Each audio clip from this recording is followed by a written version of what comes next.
He has started the day. Now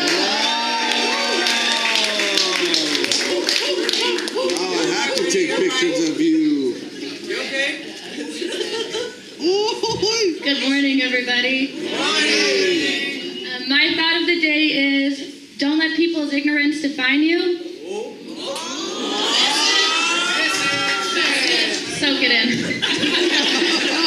Define who you are, define what you can do, or define what you have done. So before I left for break, Father Greg gave senior staff more of his wisdom. He said, do small things with great love. And that's how I was raised. My parents really tried to raise my sisters and I on that mantra, that motto.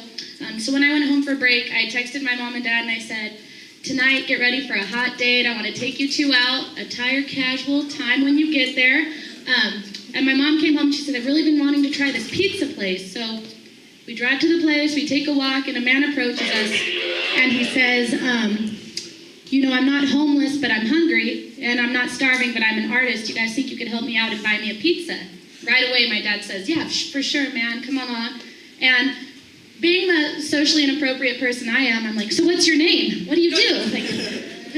Like hammering him with questions because I'm trying to get to know him, and he tells me his name, and he says, I'm actually a student, I'm working on a book right now in the library over there, and I'm like, no way, you should have dinner with us, just sit down, have dinner with us, I want to hear all about your book. And he's like, I don't know, the library closes soon. I clearly made him uncomfortable. I was like, all right, no worries. Why don't you just sit with us then until your pizza's ready so I can hear more about your book? And he's like, well, I have one out already, actually. It's a book of poetry.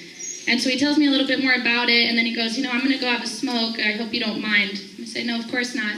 So he goes outside. His pizza gets to the table, and he's still not coming back. So I tell my mom and dad I'm going to go run it out to him.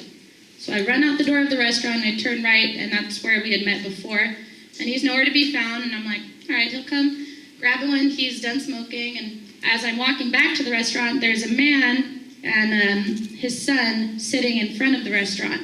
And they're both turned all the way around and they're laughing.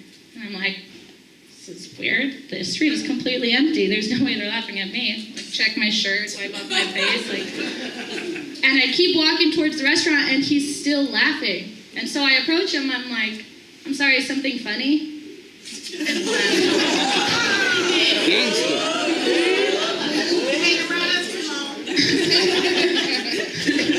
And he was like, actually something is funny. And I'm going to summarize here, but he goes, it's people like you that make people like that think they can keep coming back here and keep getting free food.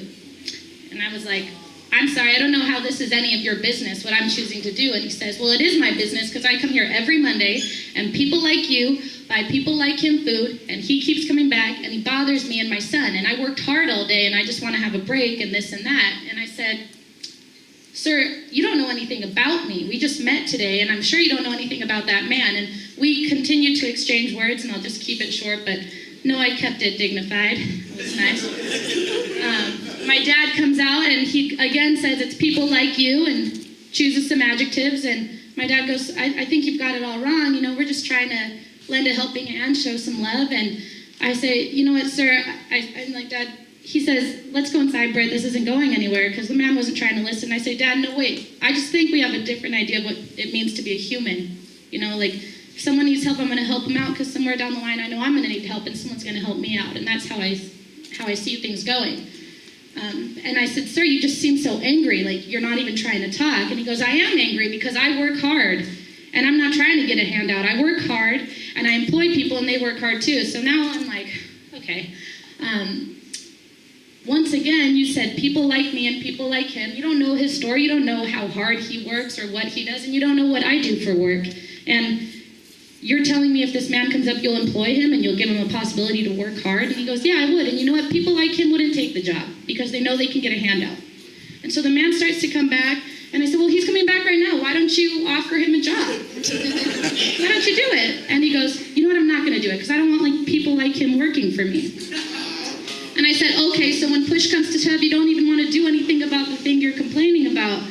And at this point, the man has come back, and I hand him the pizza, and I give him a hug, and I say, don't let the haters bring you down. He looked at me, and he was like, thanks for saying that. And he walks away, and my dad and I go inside, and at at that point, I like held it together, but when I sat down, I started crying because I was just so mad at the ignorance and, you know, the judgment that had happened in that moment.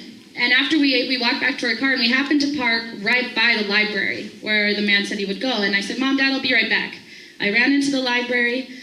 I searched the first floor. I couldn't find him. And I'm like, dang it, because I wanted to say goodbye. And I see an elevator. I go downstairs. I come out of the elevator, and right as I'm coming out of the elevator, he's getting up from a computer, putting his jacket on. And he looks at me, and he's like, what? I don't know what he was thinking. And I run over to him, and I say, I forgot the title of your book. And a huge smile goes on his face, and he says, it's Signature by A Way with Words. That's my artist name. I'm like, all right, thank you. And he goes, hey, thanks for asking. And I said, it was a pleasure meeting you. And he said, it was a pleasure meeting you too. I run back to my parents' car. I look on Amazon. I find the book. I bought it, and I got it the next day. So this is the book. And I read it all, actually, the next day too. And something from the book says, there will be trials and tribulations, misunderstandings and complications, but no matter how difficult it seems, refuse to settle for less and never stop chasing your dreams. So this is a book of poetry that he wrote. And if I had let that moment of that man's ignorance define me, you know, maybe I would have never went back to look for A Way with Words, his artist name. And maybe he would never have gone to the library to finish his second book. And maybe I never would have looked this up. And unfortunately, that man will never get to read this book. Or maybe he will, because maybe he'll watch this. But don't let people's ignorance define who you are and what you have done, because you've done amazing things, and what you will do, because you will continue to do amazing things.